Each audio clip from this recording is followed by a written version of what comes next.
Hey everybody, welcome to Hit Rewind. This episode we're diving back into the Godzilla Monsterverse one more time. I'm assuming the next one will probably be successful enough, though John doesn't agree. It might be a flaming pile of dog shit. Oh God, that trailer! I still haven't Both seen it, those so. trailers. The newer one is a little bit better, but then again, Kong has a mecha arm that he punches things with. I don't know if I care. It doesn't seem like that bothers me, so. Sorry. Is that the end of the episode? Did I ruin it? Yeah, we're done. How dare you? How dare you like the idea of that? Well, it's already a fucking crazy ass concept in the first place.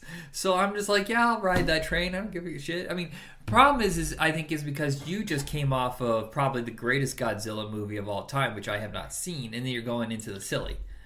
Yeah, and what's just funny is Oh, it's that, and I've also seen the Monarch series. So there is a lot of, like, I'm primed for really good Monsterverse content, and that one does not seem like it's going to stand up to what I have seen with these from those kaiju projects to this, to like this series, and then what we're going to get for Kong X Godzilla or Godzilla X Kong. Why X? Crossover? What is the X for? It's a. They're fucking, aren't they? That's it. I'd phrase it like this: it's a Japanese thing, even though these are American films. Is that why the new Justice League animated movie is Justice League X RWBOI? Whatever RWBOI is. Ruby. Okay. Yeah, it's Justice League and Ruby is what it is. Okay. That's weird. So in 2014, let's say Godzilla is not exactly the hottest property in the world. So it's a shock that it got such good reception, critically and financially. Because in America, there's some of us who still have fun, even though we know it's fucking stupid. The 1998 version, but most people were pretty stung by it and were pretty angry with it. And then the Millennial series had wrapped up, 6 years earlier, 8 years earlier? About there, yeah. Yeah, so it's kind of petered out. But I think it's just long enough for you to miss it. And I think people were willing to give it a more dead serious approach. This is the era where that's happening a lot, is taking something new and giving it a darker spin. Yeah, and what's kind of nice is, I'm of two minds on the 2014 Godzilla film, where, actually, I will phrase it like this. My biggest complaint with it is, and this is a really weird one, I'm sure. I hate the fact that Ken Watanabe, who is a really good actor, he just spends the entire film constantly looking confused or perplexed, or he's not sure of what's happening, or he's thinking about something else, and it's bothering him, but he's not sure of what's going on. Or, basically, yeah, the entire time he has this confused look on his face, and it just annoys me because he's a great actor, and I just really wonder, it's like, why did Gareth Edwards want you to direct him to do this, or think that was the performance he wanted from Watanabe?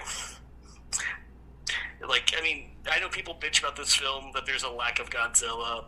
People, felt like what happens to Bryan Cranston was a total bait and switch, where they were hoping to have him throughout the entire film. Yeah, that surprised me. I've even seen it before, but I forgot everything.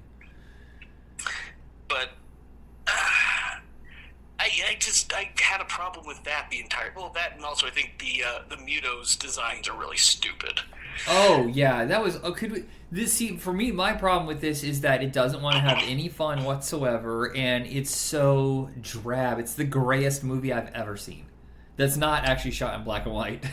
Yeah, but that's the thing. Like, I still think I enjoyed the fact that, like, one of the first big moments that we're going to see, you're going to expect Godzilla to have this big old fight, and what is it?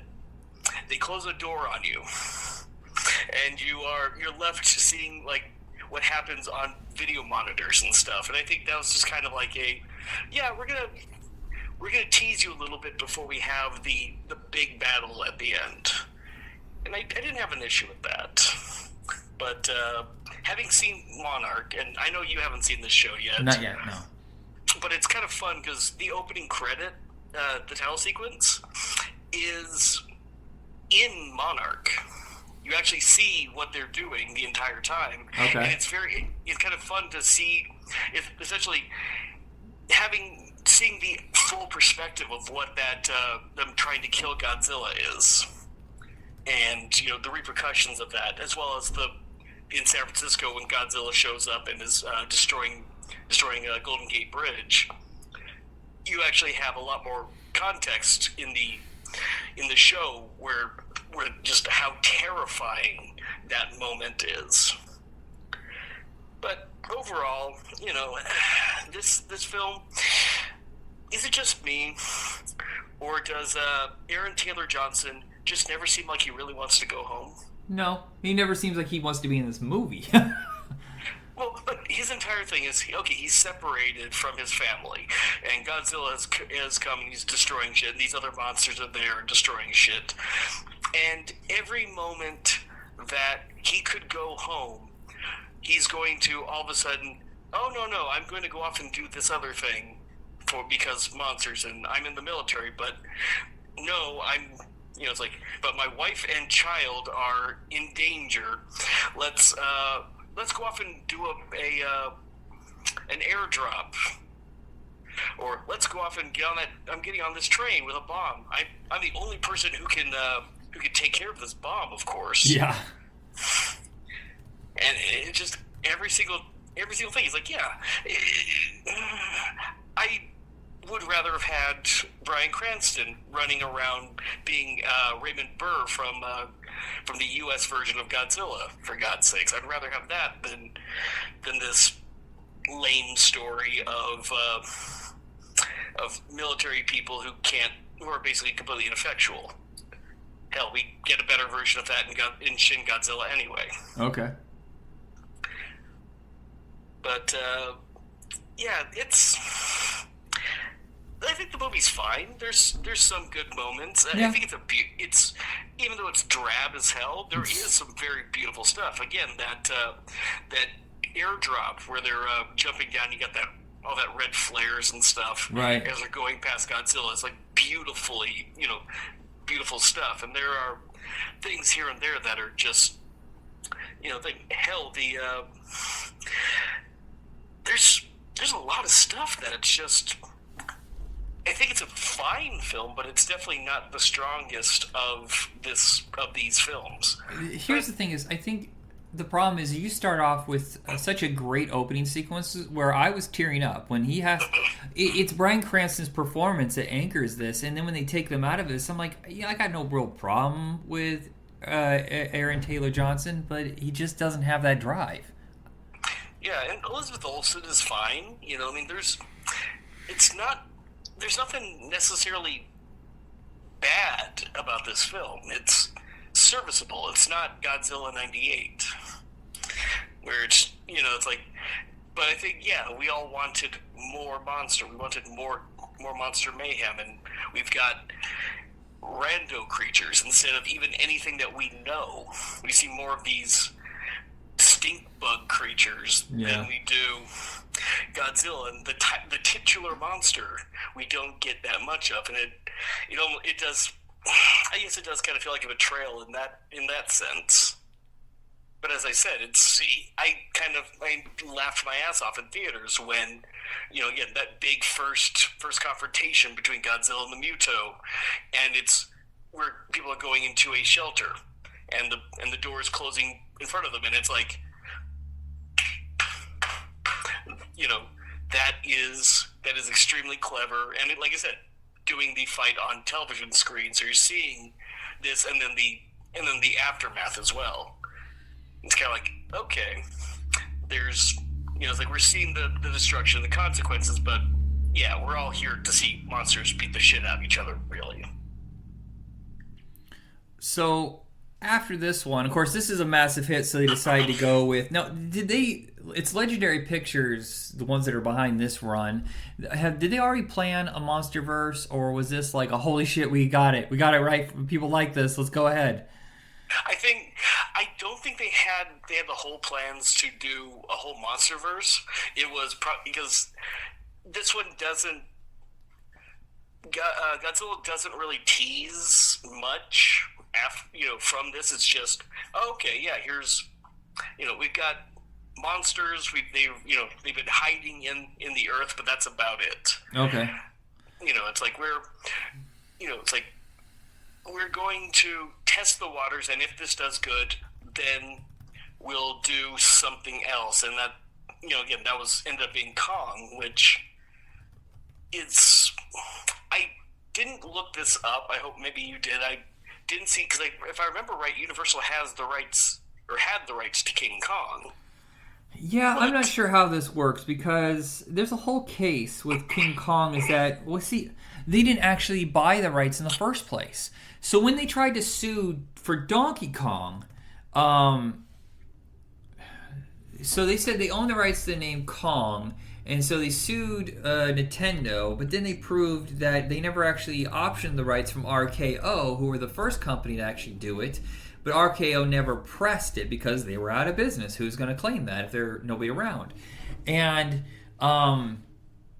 so then it turns out, like in 1986, Dino De Laurentiis, who produced the first one, was able to take the sequel over to his own company, and Universal had no sway over it. So maybe it's only the origin story, the King Kong, the original story. The only thing that they can do. But, there's a reason why Legendary couldn't do that anyway, because Kong dies at the end, and then they would put themselves in a corner where they could never go beyond that. Yeah, and it's also, what's kind of funny is, it's not King Kong. At no point he's ever referred to that or anything. Yeah. He's just Kong, which is still generic enough that you can, even legally, I guess, you can get around, right. Well, there's been some direct-to-video movies called Kong. Yeah, and what's now with Skull Island? Again, I'm going to bring up Monarch quite a bit because it is part of this, and I'm not going to. There's a point where I will kind of tease something about it in relationship to one of the movies, but it's weird because I have a hard time seeing John Goodman's character, because his character does show up in Monarch. Okay. He's actually the first human we see in the show, John Goodman specifically, which I didn't remember the character's last name, so it took me a while to realize one of the people was playing him, and I'm like, oh, that's why John Goodman shows up at the beginning of this. But yeah, considering that Monarch was a thing at the point of time that Skull Island, Vietnam is set, I really do have a hard time believing that Randa would be trying to sell a senator on funding a trip to Skull Island, because he mentions this the nuclear test that was actually covered to kill Godzilla. It's like, yeah, and he was there, and it was kind of known that, at least government-wise, that was the point of it. Okay. So it's like, it's weird because that is now a retcon. So it's kind of funny seeing this thing going, yeah, I think he would have been able to pull the funding for this fairly easily. So what year does the show take place? This film takes place, it's end of Vietnam. So okay, yeah. Yeah, it's 73, 74, something like that. It seems like it's towards the end, yeah. Yeah, and it's like, it's got a weird cast. You got Tom Hiddleston, you got Samuel Jackson, you got Brie Larson, and I don't dislike anyone in this, but I remember liking the film a lot more the first time I saw it, and then this time around, a lot of the film's flaws really kind of stood out. Okay. where it's just, and again, I think a lot of it's in pacing, and it's in some of just them, the weird Apocalypse Now meets Moby Dick thing that this movie is. I don't know. I had so much goddamn fun. This is my favorite of the franchise. Seriously, I was absolutely elated the entire time. It's weird. It's completely different than anything else in any of the worlds that they've ever done.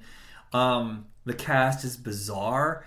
I really think it is strange though that how old is Samuel L. Jackson still leading this crew? I mean, at some point you're forced to retire.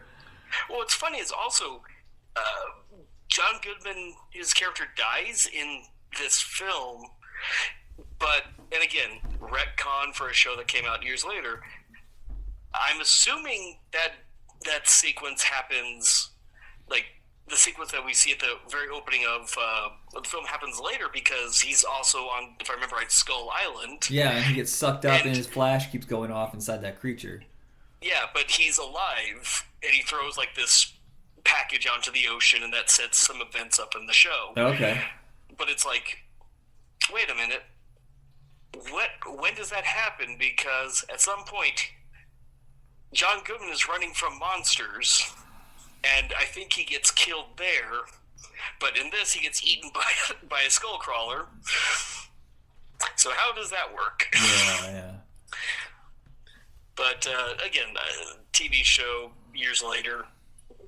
But yeah, there's some decently scary stuff, like that giant spider. Yeah, which was a shock because you didn't know what it was at first. Yeah, all of a sudden, just a guy gets stabbed, and you're like, wait, what? And then it turns out that's a giant bug, and you're like, oh crap. It's a monster fest, and it never stops moving. Though I keep thinking that, there's only 8 good guys left, and all of a sudden you're like, wait, there's 15 more? Oh, wait, there's 5. Where are these guys keep coming from? Look up the honest trailer for this film, because it also has the director in it.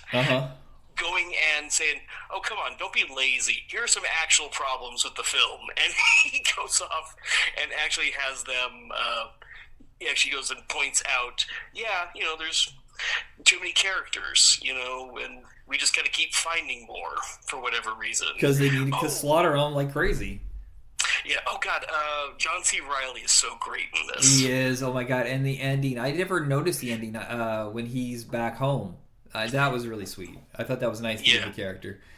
For some reason, I did not remember that he went home, and that I'll be honest, that touched my heart when we got to that in those credits. I'm like, oh, that's because I remember them basically showing off the things where it's, oh yeah, Kong is going to fight Godzilla was the first thing they start teasing in this one. Okay, how is it we get from the end of this to the beginning of Kong versus Zilla?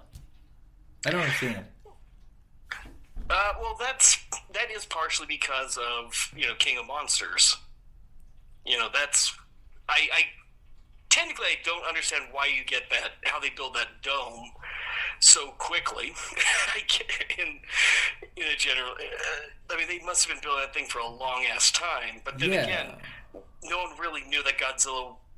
Well, Monarch knew Godzilla was a thing, but they also knew that there are lots of creatures on this planet. By the way, every time you say Monarch, I want to go, I'm the Monarch! Dr. Venture! Dr. Venture! Yes, but yeah, that's kind of thing. Is like, that's what that TV show was kind of there to do, was try to put these pieces of a really messed up jigsaw puzzle together in a way that makes sense. But at the same time, it contradicts itself a lot, apparently, as far as I can tell. I'm going to say something really controversial. I don't give a fuck about Godzilla. I love Kong. It's because they can implant so many human emotions onto him that we see ourselves. He's a big boy. He's like a 12-year-old boy that doesn't understand and can't control things, and just... it's very interesting watching his sadness through the movies and how much he cares for things. Godzilla, I don't see anything. I just don't see anything.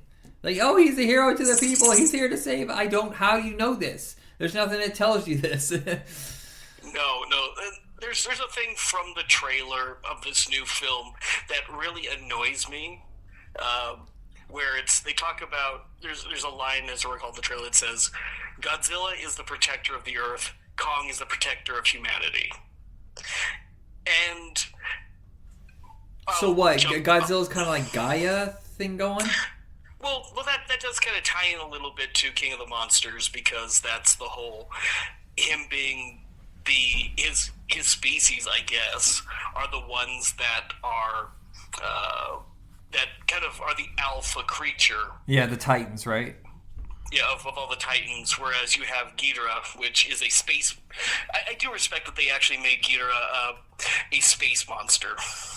That he is literally, he is Monster Zero. He is a invasive species on the Earth. Why is he called Monster Zero sometimes?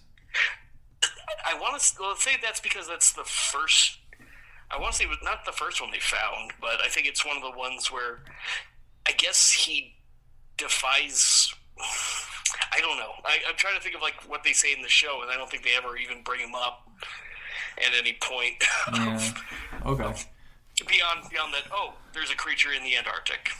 The director of this, Jordan Vogt-Roberts, did such an amazing job, but I'm also surprised that he goes from The Kings of Summer, which is a good movie, but it's a tiny little like $2.5 million movie that hardly got noticed, to this massive, massive movie and hasn't directed anything since. That's bizarre. If you did something this successful, and he has a strong eye for his style, I just don't understand how he hasn't had anything made since then. I heard that he's doing like Mobile Gundam or something, a movie version of it, but I don't know. That could be, but I don't know. But it's been years. I mean, he should have had like 2 movies by this point. Yeah, considering the fact that Kings of Summer and basically some Funny or Die sketches are what he did before this film. It's like, is that weird though? Because that's a newer phenomenon since like the Marvel world. Is that take these little independent guys that came out with one good thing, and then all of a sudden like let's hand them this $200 million movie. That you used to have to work your way up for that for a long time. You had to prove yourself, and now it's just kind of like, well, I think it's a big part of it could just simply be we need someone that we can control. Oh, well, this is interesting. He was brutally attacked in Ho Chi Minh City after this was done filming. I wonder if he got really hurt, and maybe that's why he hasn't filmed anything.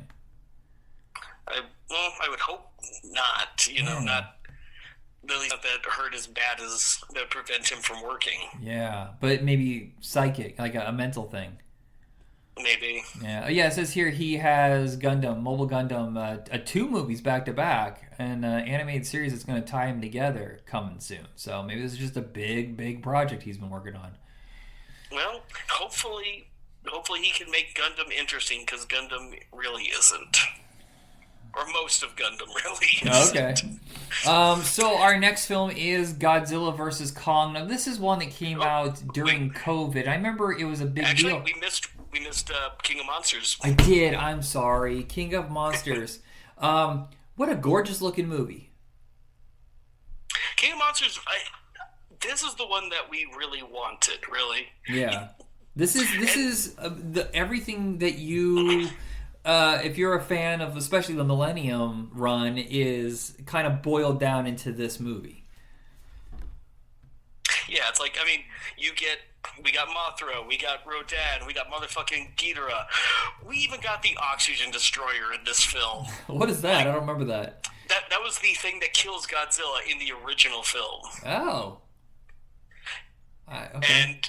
And that's the thing. Like, I was sitting going, oh my god, again, it's a plot point. I completely forgot that they shoot that at Godzilla, and they shoot at Godzilla and Ghidorah, and hurts Godzilla. It does nothing to Ghidorah, and it kills like a whole bunch of sea life and everything. And it's just like, I was wrong. The gorgeous one is the next one. Adam Wingard did. Now, there's nothing wrong with Michael Dougherty, what he did here. He's more interested in the exciting, fun fight sequences, but there's no real visual pop. But it looks great compared to that first movie. Oh, this and in much of it, I was complaining about how the story in Godzilla 2014 is not that good. Uh-huh. This is the one that has probably the weakest BS human story of all time. Oh yeah, they're eco terrorists or whatever, and they feel like they have to return the planet to the Titans, or they have to wake them up in order to save the world, which is bizarre.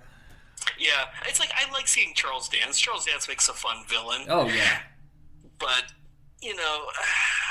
it's all we want is the monsters that we want to see the toys smash into each other, and you would get some beautiful sequences. I think of more than anything else, it's that fight in Antarctica that is just it's both a really hard to see what's going on sequence, but at the same time weirdly beautiful. Yeah, well, it's something they could never pull off before. Some people, I think, were deriding this series because they relied so much on CGI instead of the puppets, but you just can't, not puppets, you know what I mean. Physical costumes and stuff like that, you just can't do that anymore. People laugh you off the fucking screen. And so they already started incorporating some CGI in the Millennium series, but this is like finally full-blown that, and it expands the story. You could not really pull this off on a set the way that, they had to do this with blue screen and CGI. It's the way, now this is completely different, but I was watching the newer run of the Tremors movies.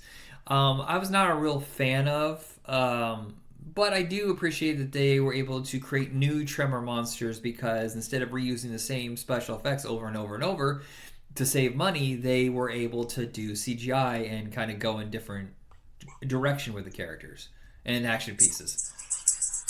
Yeah, and that just is like it's there. You got these giant set pieces. There's a lot of fun there. You got that big fight sequence at the end where Godzilla's starting to melt down. Which again, these films do also, the Godzilla portion of these do kind of race through a lot of different things, like almost like these are all anniversary films, in a way. And it's a little jarring, especially like I said, especially this one. And I mean, it came out in 2019, so it's not. Yeah, what is it? No, actually, it might be an anniversary then, wouldn't it? 54? So it'd be a 65th anniversary, something like that. Something like that. Do you think that Michael Dougherty had watched wrestling when he does some of these? Like you know how they have those pop moments in wrestling? I don't watch a lot of it now, but I get what they're trying to do, like these little surprise shots. They do this in kind of his Godzilla, like this whole thing. It's all quiet. You think things are over with, and all of a sudden you see the slow tail light up, like bing, bing, bing, bing, bing, bing, bing, bing, bing, bing, whatever. Those kind of moments. I was like, did he watch wrestling? And like for those little pop moments. Yeah, there's that could very well be it, especially considering that his other films were like Trick or Treat and Krampus. Yeah. So you have this. Yeah, the smaller films. But they're fun, and I think he has an idea of how to please audiences on a very small budget. Clearly very inspired by like Joe Dante. Probably his biggest influence on how to shoot stuff and in pacing. Yeah, like I said, I think this one is the most fun of all these films. Okay. Now we were getting to Godzilla vs. Kong. Yeah, sorry, I jumped ahead there.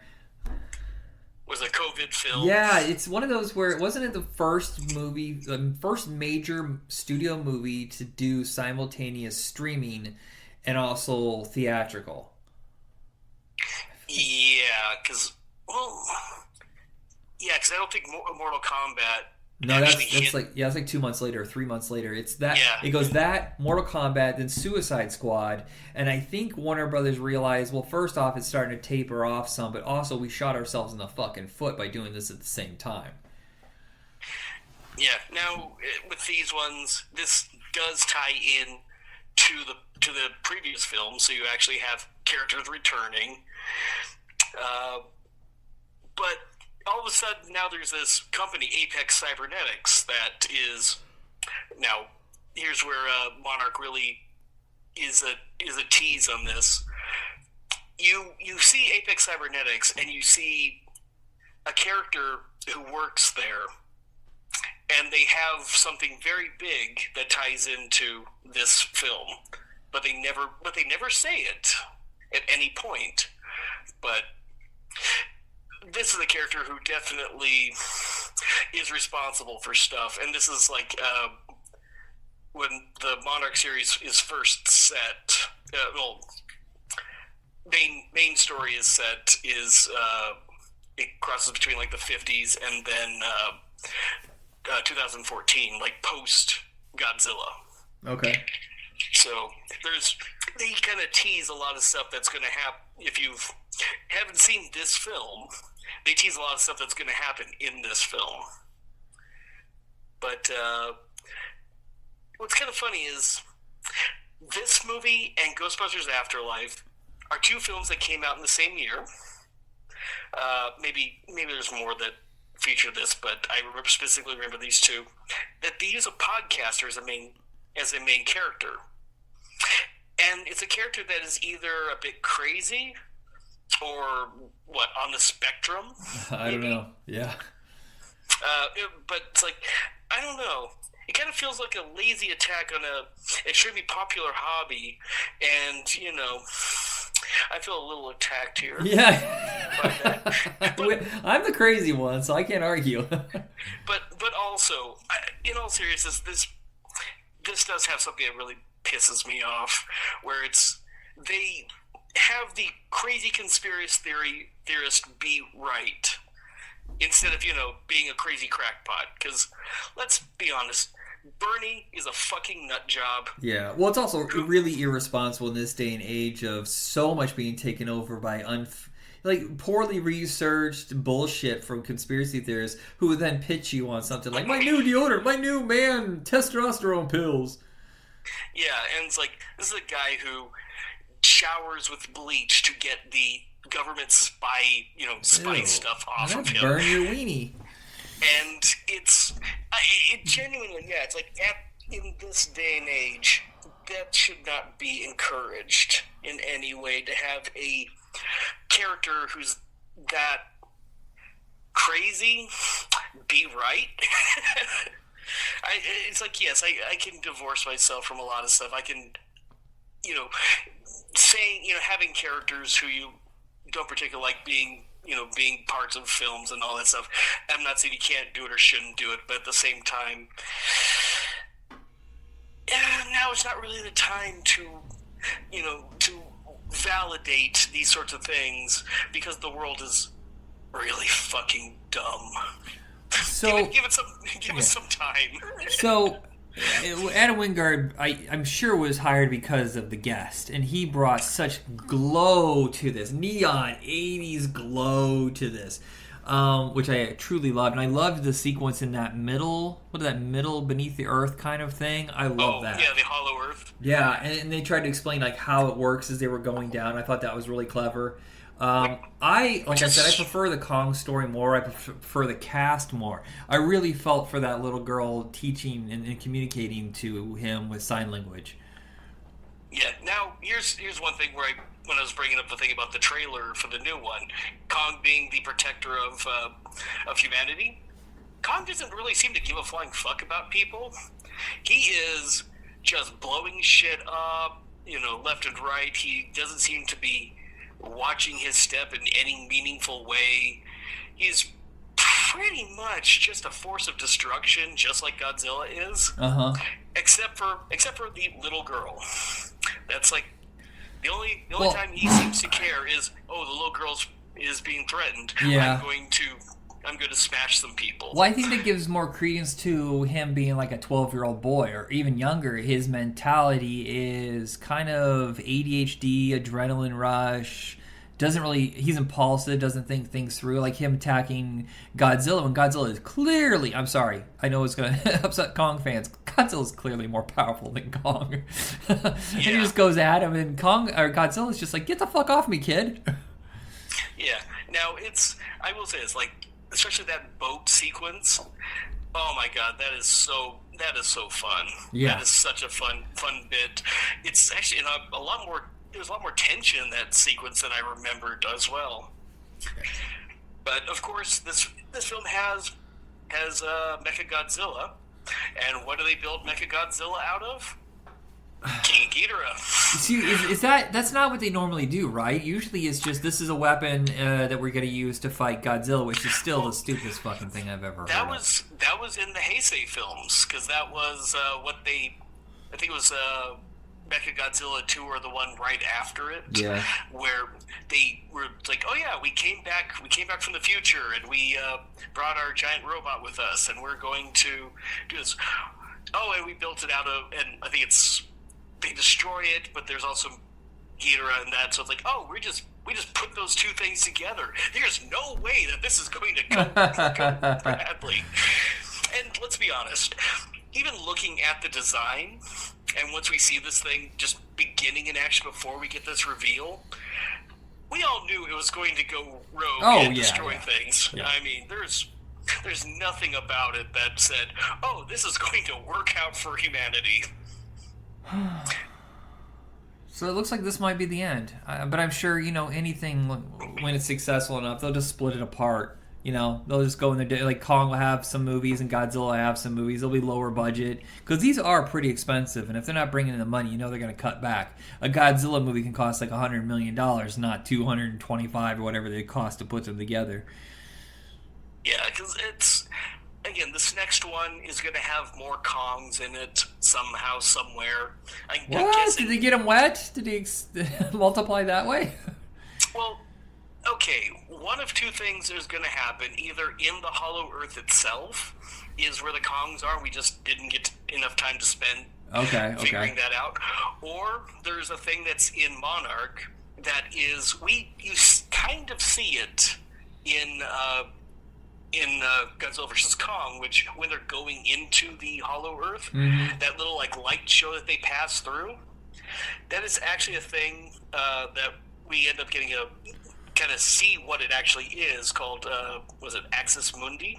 Okay. And basically, it is the way station between the Hollow Earth and our world. It's kind of like just a brand, it's a world in itself where things are, but you don't really want to spend much time there because time works differently there. Oh, interesting. Which I will give you a spoiler for the show. This is why Kurt Russell isn't 100 years old. Oh, gotcha. In the quote unquote modern story, is because he gets trapped there for 20 years. Oh, all right. Huh. Or 20 years our time, let's say. So what order do your four go in? For these, definitely, I'd probably go King of Monsters, Godzilla vs. Kong, and then Godzilla. Yeah, mine's Skull Island versus King of Monsters, and then 2014. Yeah, it's like this. Like I said, I can complain. I would complain a lot about Godzilla vs. Kong, but a lot of it's out of love, because it's a beautiful film. There's enough big fights that are fun, and ultimately a lot of what my complaints end up being are very minute. Oh yeah, Godzilla breath weapons his way into the Hollow Earth. Fucking really? If that were true, he'd burn through every single creature there was. Yeah, or through the entire the first fight in Hong Kong. There's really never a sense of weight that these creatures have. Oh, okay. I mean, we see them crash into buildings and stuff, but Kong hangs on these things, and they aren't necessarily falling down. That's true. You think that they would at least bend or something as he's weighing on? Because few skyscrapers, they bend in the wind. Yeah, it's like they do knock over a skyscraper at one point, but it's like when Mechagodzilla shows up, there's a shot that shows Godzilla is going through stuff and you see cars bouncing on the road, and I'm going, okay, there's weight. Yeah. But at no point before that, in the beautiful, neon world of Hong Kong, are we seeing this in this huge fight between these two creatures. I will say, yeah, a lot of King of Monsters and, well, actually all of them except the first one feel like video games. Yeah. Like it feels like they get rid of the fear factor of, oh my god, millions of us are at risk of being destroyed, whereas the first one really takes in that disaster movie feel. Yeah, and that's where, honestly, that's where Monarch really shines, especially in its first episode. So does Monarch work like Damage Control does in the Marvel universe? Kind of. You do see it's a simple story of people basically looking for their dad, who is part of Monarch, and getting involved in some of this stuff, and like we do see some of the stuff like Titan shelters in like King of Monsters and stuff, but it's like one of the early times is that you're in Japan and there's an alarm that goes off, and you see people going in, and one of the main characters is having a total PTSD attack because she was on the Golden Gate Bridge when Godzilla attacked. Yeah. And so she's freaking out inside the shelter. It's like you kind of get these... It's the character stories that you really would have wanted in one of these Godzilla films. And there are giant monsters. We do get not one every episode, but close enough. Okay. You get some sort of creature action. Do you think? But it's like, go ahead. But it's just basically it's more of the stories that you'd want to have in one of these films taken out of one of these films. Do you think, I've heard rumors that since Legendary owns the rights to Pacific Rim, that they're going to try to combine the two worlds. Is that even possible? Isn't Pacific Rim like way in the future? It is in the future, but then again, they have portals to other worlds. That's true. But God, I hope not, because I hated Pacific Rim. The first one? I didn't even see the second one. But the first one, I thought the first one was fine. I didn't understand why all my friends were crazy for it, and the second one was pretty dull. Well, the first one really made me mad, I should say, not even annoyed. It made me mad because it's Neon Genesis Evangelion minus all the interesting stuff of Evangelion. Basically, it's someone who saw this story about, PTSD and family issues and all these emotional problems and weird religious things, and said, you know what? All the interesting stuff should be taken out. Let's just have giant monsters beat the shit out of robots. Okay.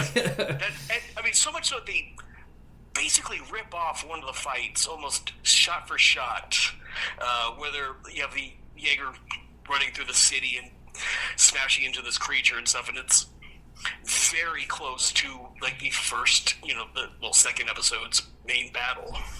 Do you think it's weird? I think we've had this discussion more than once. Is that like, okay, so I'm 47, you're 30, what, 8, 39? Nope, 42. Okay, 42. I guess it's just based on where we live, because like all of this is completely alien to me. The only Godzilla movies I ever knew were on Mystery Science Theater 3000, or you would find a few of the really old ones in the dollar bin, at Kmart. The best we ever had was like Godzilla 85, and then anime completely, absolutely, like you couldn't find any of it anywhere except Suncoast Video, which we had to travel and go find. Yeah, I had one in my local mall. But did you have it on TV? Was this because you grew up on the West Coast? I didn't. I grew up in Indiana, small town Indiana. Sci-Fi Channel did start at one point during high school. Started airing stuff on Sundays. Okay, we watched Akira in college out of curiosity. For some reason, I did not line up with it, so it's just so lost on me. It was like, in like my high school, we had a little anime club. So okay, and it was just a handful of people, and we were watched most of our stuff that we watched were like bootlegs. But it was a lot of this. It's like we basically get a chance to see the stuff, and I had at the Blockbuster at like I said, the Suncoast was in the mall, but I also had a comic shop that had stuff. Yeah, we didn't have. We had no comic shops. We had no Blockbuster. I worked at one, but I had to drive a half hour to get to it. And even there, it was like in the whitest of white suburbs, and you didn't get shit. The Kung Fu section alone was embarrassing. It's like, now, the video stores that I worked at, we didn't really have any of the Godzilla movies. But that was like stuff where, when I was younger, that's what I could rent that stuff. And, yeah, like at a Walmart, I think I got Mothra, the solo Mothra film. Okay. Yeah, it's just so interesting. Like, for Jacob, my other main co-host, it's all he's ever known. He grew up in the Bay Area. You know, he's 32, 33 now, I think. And he's never known a world where there wasn't anime. I mean, when you're born in 88 there, it's always been part of your life. So it's just very interesting that, like, the generation before mine probably only knows Speed Racer, that's it. Gigantor. Yeah, Speed Racer, Gigantor, Voltron would have been there. They would have. No. Voltron's mine. Yeah, so that's 85. So just. But, they would have been old enough to have known of its existence, that's especially because Robotech was surprisingly messed up for a quote-unquote kids cartoon. Yeah. Most of the kids my age that lived on the West Coast, they're all like crazy about Robotech. I was like, I've never seen it. I only have heard about it in ads at the back of like a comic book. That's it. All right, I think we wandered off too far. Whatever. If you know by now that we wander off the ranch and we have to be herded back on. So that is it for us here. Thank you, everybody. And John, send us out. Everybody, have a good time. Try and find Godzilla -1 if you can somewhere. Hopefully it's going to be on video soon. Some of them are real. Still, Godzilla versus Biollante, my favorite of that era. Still can't. It's so rare. It's weird. All right, everybody, have a good one. Hey, have a good one.